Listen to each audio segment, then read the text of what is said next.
if you have to string words together in coherent sentences on a regular basis, which honestly is most humans, you should be writing in cursive, at least from time to time. Hello, and welcome to my favorite place to read, which is on my bed after my children have gone to sleep and the house is quiet. It's where I'm at my most relaxed, which is still not the most relaxed. Anyways, so that's not what we're talking about in this video. We're not talking about that. We're talking about this. This is my commonplace book. What is a commonplace book? I'm so glad you asked. I would love to tell you all about it. So a commonplace book is a journal, basically. But in this journal, you write down quotes from what you're reading that are significant to you. The end. And you write down the quote, and I find it most helpful to write down the author and book. When I'm reading on an e-reader, I typically write the chapter also, or like if there's like parts broken up in the chapter that's really long, then I'll do that too, especially for like nonfiction. And then for like, obviously for a hard book, just real, for like a paper book that I'm like reading with pages, I will write down the page number too. But it's not 100% necessary. Most of the time I just write down the title of the book and the author and then the quote I really liked. So, but I'm doubling down on this commonplacing. So if you don't commonplace, you should.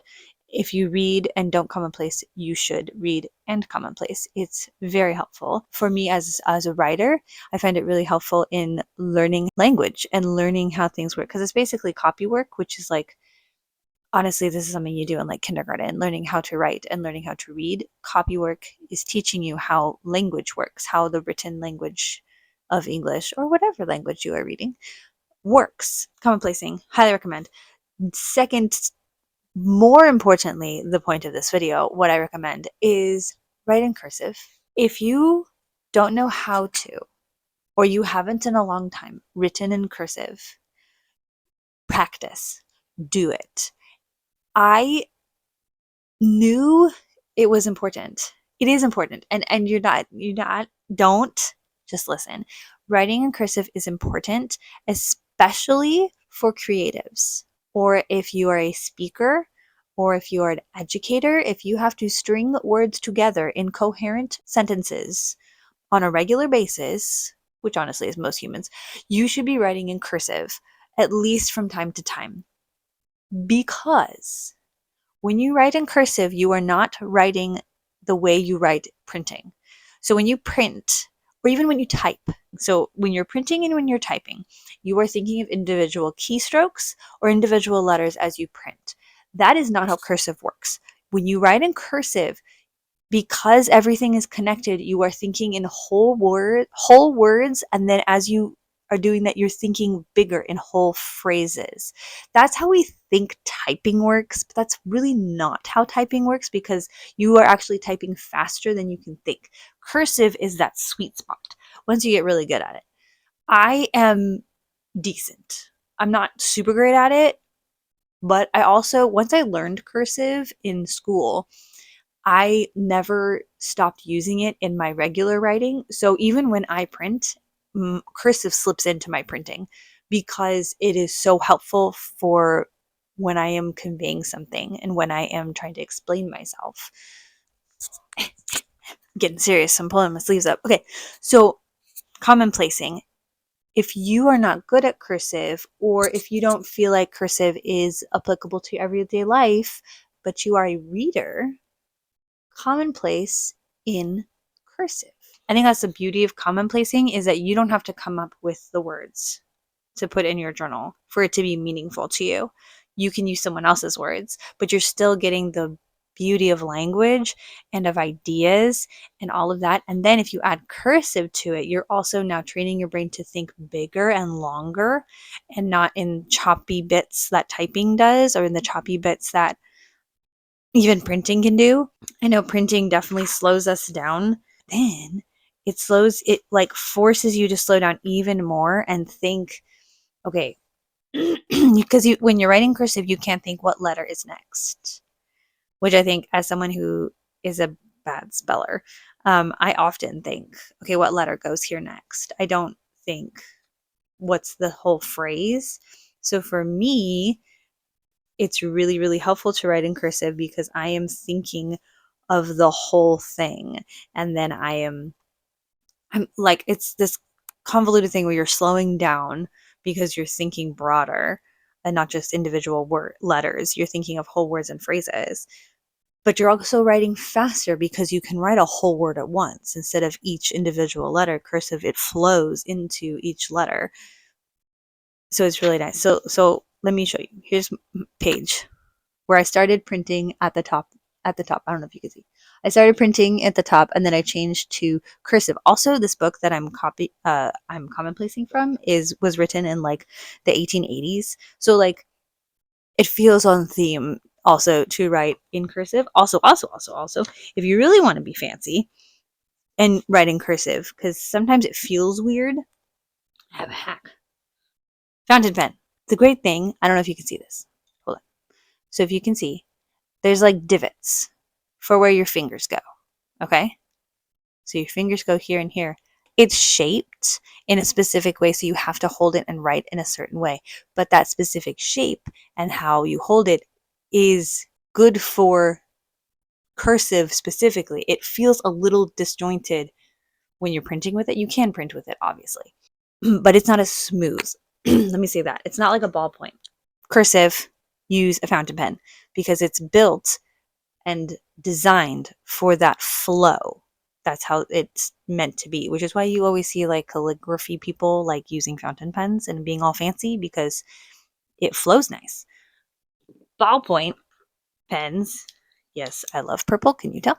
Ballpoint pens are pointy. You can write in any direction with any weird pencil grip you got because it's a ball. The ink will just roll and just roll off in any direction.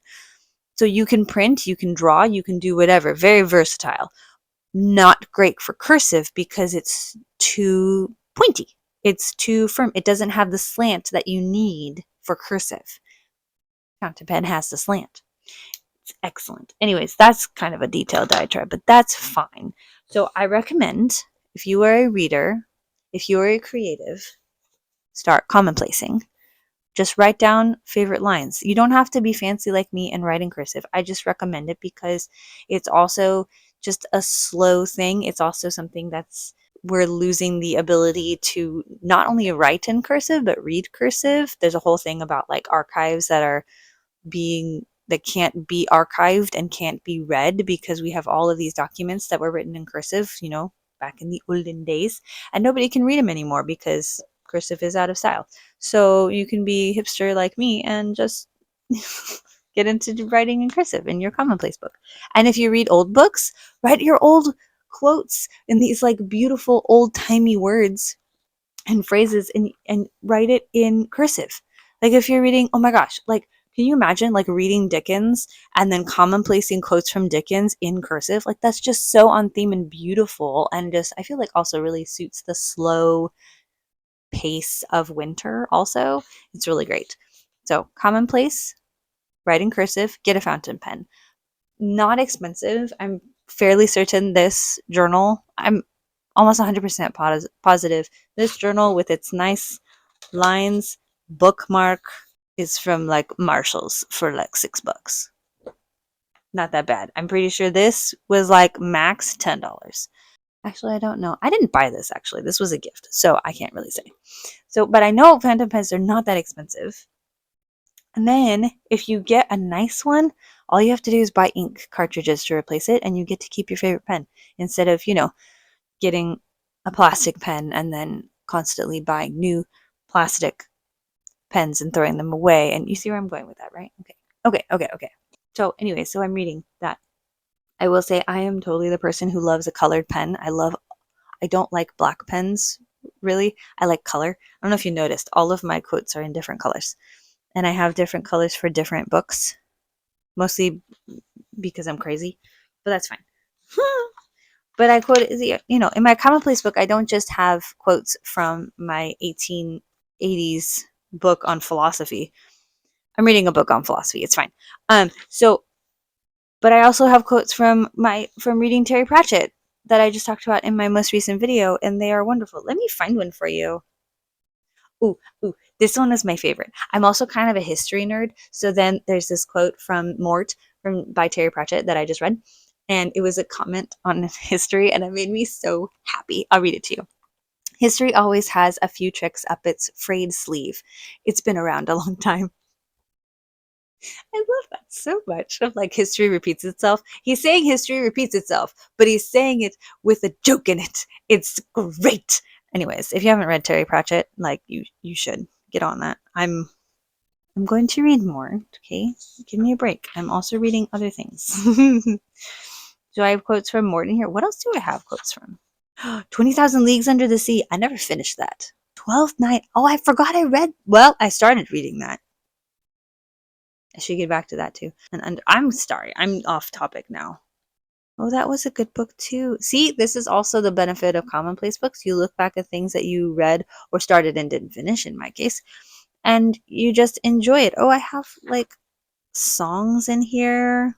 Yeah, that's the other thing. Commonplace books don't have to just be like books. I have music in here. That book was so good. Oh, I have The Little Prince. If you haven't read, that's another. I have a book recommendation. Hi, book recommendation. The Little Prince. It's not a children's book. I mean, it is. It is a children's book in the same way Narnia is a children's book, like or books, and then the same way that like Winnie the Pooh's children's book. But like you can totally read it and like as a grown up and take way more from it. It's like when you watch a Pixar film and all of the grown ups cry. That's what reading good children's literature is. It's that experience of watching the experience I had of watching Toy Story 3 as a senior in high school and just weeping through the entire third act. It's fine. Ugh, this is a sad quote. So this is why you should read Little Prince, so you can be sad with a children's book. Okay? This is the quote from the children's book, Little Prince, written in French, by the way, so there is some loss of context because translation. So if you can read it in French, I recommend it. I haven't read it in French, but I assume it's better. I'm pro original. Anyways, here's my quote from The Little Prince. I did not know what to say to him. I felt awkward and blundering. I did not know how I could reach him, where I could overtake and go on hand in hand with him once more. It is such a secret place, the land of tears. So sad. Yeah, so children's book. Read it. Anyways, read books, commonplace, write in cursive because it's good for you. Also, read where you're most comfortable. Ta-da! That's our chat for today. Also, my Grogu mug, with Grogu holding his mug. I'll see you next time. Bye.